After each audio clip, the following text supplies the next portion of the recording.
With this kind of wealth at your disposal, you spare no expenses in making Lillian the beautiful robot you always imagined was possible.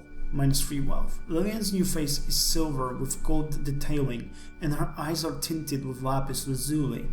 It is a face that commands awe and respect, +3 grace. For the rest of Lillian's bipedal form, you replace the old plastic parts with new lightweight alloys that should be durable, graceful, and pleasing to eye, +2 grace.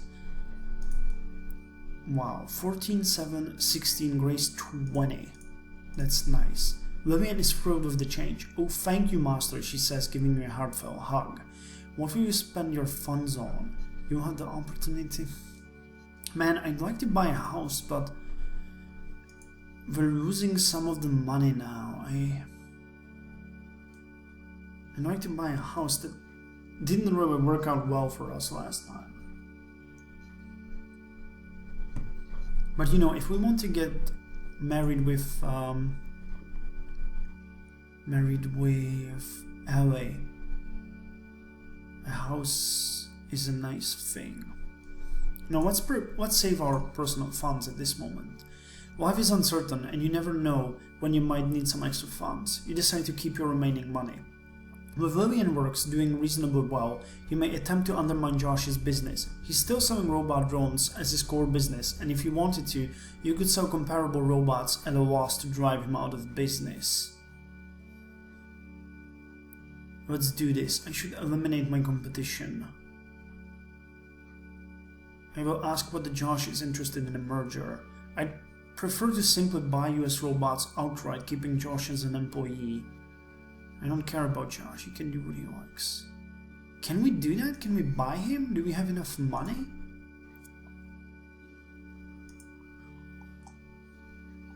How's our relationship with Josh? Very good, 61. I think the merger would be good.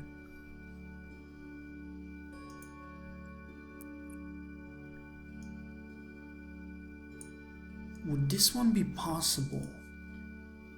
Well, it's probably possible when, you know, drones. I don't think this one will work. So let's try to buy him out. You offer Josh a large sum of money for US robots, which would make Josh an employee of Lillian Works. Though the costs of restructuring will be significant in the short term, you hope having Josh in your company will have long-term benefits. -3 wealth. Josh is thrilled, both at the size of the offer and at the prospect of working with you again, and the two of you celebrate by going out for dinner at a fancy molecular gastronomy restaurant in New York City. To changing the world, you say at the toast. Okay, so we bought the company.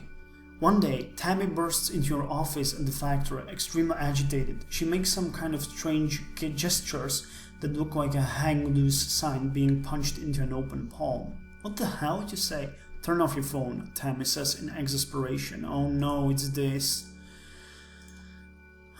Not sure what to think about it. You comply and she drags you into her dark office. The only light comes from a screen of a dumb text code in the Linux terminal window. Next to the code there are Chinese characters. I found this, she says, on the production servers with the main code repo and something similar in Lillian's RAM. So maybe Lillian can read Chinese, you joke, but with a sinking feeling you know what's coming next. It's a Chinese rootkit, Tammy says. Oh shit, so we've been hacked. Have been hacked, are being hacked, continue to be hacked. And it gets worse, someone else is using the port. Who? Tammy's mouth opens and shuts, as if the words won't come out. Finally she says in small voice, I can't tell you, it's classified. You must look angry at some point because she says, I'm not on their side, I'm not. Just because I don't work for them anymore doesn't mean I'm allowed to reveal classified information. Her eyes widen, or say things that would imply. She puts her hand over her mouth. Fine, so the government is apparently spying on me through the hacked port, you say. Maybe they're really spying on the Chinese spying on me, right? Tammy opens up a different terminal window. It shows you a list of IP addresses, geolocations, and total bytes transferred. Two locations have a list of 100 petabytes. Shanghai, China, and Fort Meade, Maryland. 100 petabytes. 100 petabytes. 100,000 terabytes of gigabytes. They couldn't get what was in your robot's mind, thanks to the robot's encrypted hard drives, but they got quite a bit from the unencrypted traffic within your company. Every email, chat, video conference, website you and anyone in your company ever visited. And apparently both Chinese hackers and the United States government have all of this. Why would the government want to steal all of my stuff? Let's scrape as much useful data as we can from the internet, then lock down the network, disabling all links to the outside. Hire a cybersecurity specialist to try to close all of the security vulnerabilities, create a honeypot of fake robot plans for the hackers to steal, describing a robot that is actually a bomb. Or we're not going to fight the government of two nations, they can have my data.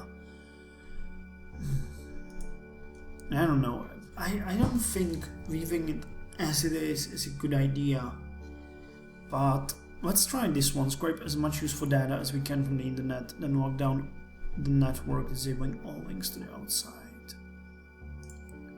Scrape the web for all of its text, you tell Tammy, and download all of the high school textbooks you can to train the bots, you cite. Then lock it all down. No network access in or out ever again. I'll announce it to the company, and no removable media either. If I see so much as a USB stick in someone's hands, they're fired. You see adoration in Tammy's eyes. Yes, sir. But your other employees are furious with the change, as they're no longer to use social media, chat and email while at work. Many quit within a month. Vivian is thrown into confusion without access to the internet. It's like you've suddenly blinded her, -3 empathy. No. How could you do this to me, master? Vivian says pleadingly. I can't think anymore. You have no idea what it's like to be cut off from the world outside. Oh, yes I do, you mutter. In the next few months, you completely revamp the robot's design, driven by the fact that your technological lead is going to be undercut by Chinese product, if not government contractors. You rack your brain night and day for the new advances that will keep you ahead of the competition, throwing yourself into your work utterly. When you are done, the robots are that much more advanced than anything that may have been stolen from you.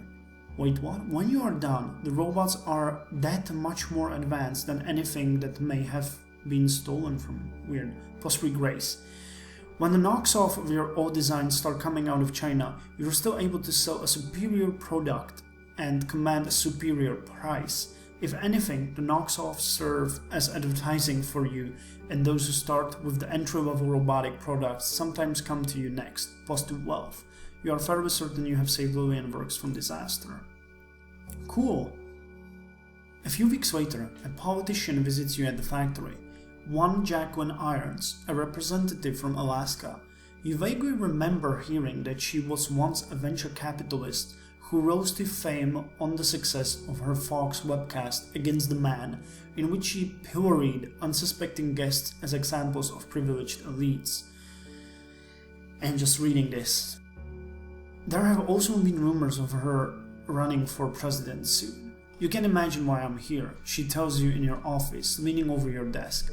Like many politicians these days, she wears a monocle with a small screen visible only to her, in which she can read messages from her advisors and speechwriters, some of whom are watching her interaction at all times. You think the neticle is probably recording even now.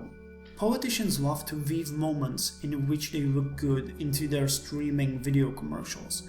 Her hair is cropped short, but her fingernails are long and pink, and she wears a broad-shouldered suit. You seem to value human labor at a time when many businesses are moving to automation. My campaign similarly places an emphasis on putting America back to work. We're looking to pass laws that will make it more difficult to automate labor here in the United States. Think of it as putting the worker first. How are our relations with her in the beginning? Oh, I can see, but she's one of these. What exactly do you want? You ask guardedly. A substantial campaign contribution would show your heart is in the right place. You're fairly certain she has the power to hurt your business if you anger her. Perhaps you could consider a donation. You have money to spare. Wealth 4. I make a substantial campaign donation, -3 wealth. I make a fair significant campaign donation, -2 wealth. I make a donation that would be large for an individual but small for a company, -1 wealth. Sure, here's $100. I'm afraid I don't have significant amount of wealth to spare, sorry. If you want my support, pass laws that will keep China from stealing my technology.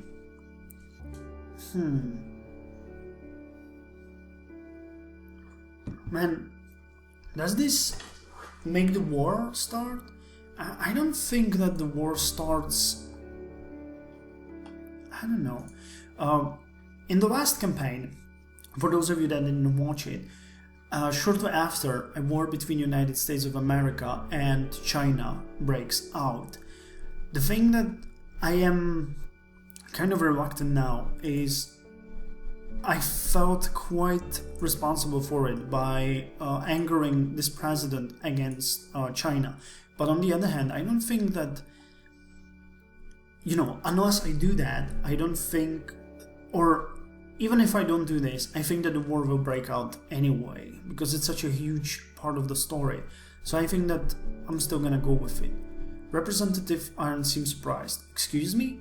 You describe in detail how the Chinese stole your robot designs. She seems genuinely angry by the end. They'll pay for this, she says. But the person who has the most power to set international policy is the president. Will you support me? Oh, well... I make a very substantial campaign donation. Let's do it. You agree to donate a large amount of money to Representative Irons, -3 wealth. Her eyebrows rise at your promise. Well, I can see you are a very wise man. I look forward to a prosperous relationship in the future. Well, I do hope she means it. Representative Irons does run for president, running on a platform of preventing robots and foreign companies from stealing American jobs. It's a message that hits the American public at just the right time, since unemployment is soaring. Though economists tell the public that the unemployment is a natural and temporary result of the new technology displacing old, skilled jobs, that turns out to be a much less effective election year message than raging against the privileged, the elites and the technocracy. As Representative Irons puts it in her speeches, what are they doing with their money? Who are they giving it to? To robots, to foreigners, to each other, to anybody but the American people?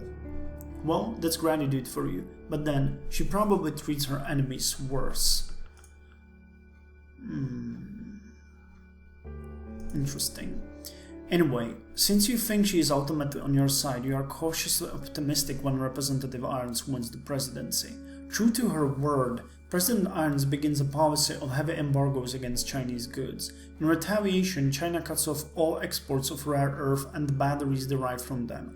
Suddenly, the cost of all the little miniaturized electronics people have grown accustomed to, cell phones, laptops, wearable computing, becomes prohibitively expensive.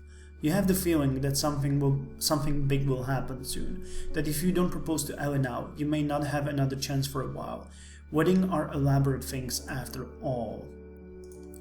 Do you propose to Ellie? Well, my wealth is 1, but I'm still going to propose. Yes.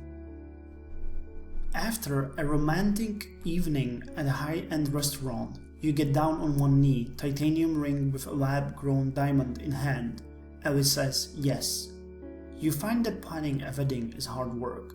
It takes about a year of preparation and requires making a slew of choices that you should be thankful we're skipping here. Thankfully, Ellie helps you remain patient during the process and contributes equally to the preparations. Josh is your best man. As you look into Ellie's eyes and say, I do, you can see that your love is mutual and you're tremendously excited to start a life together. Achievement Spouse. Got married. A few days later, after your marriage, in the middle of your honeymoon, you call it that even though you can't really afford to go anywhere. The marriage license office calls. I'm sorry, we seem to be having trouble processing your paperwork, the woman on the other end says. We can find Ellie on file.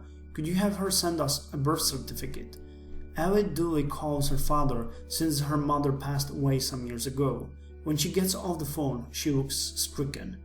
I'm not an American, she says. I was born in mainland China, apparently. Ellie goes on to explain that neither of her parents ever got American citizenship.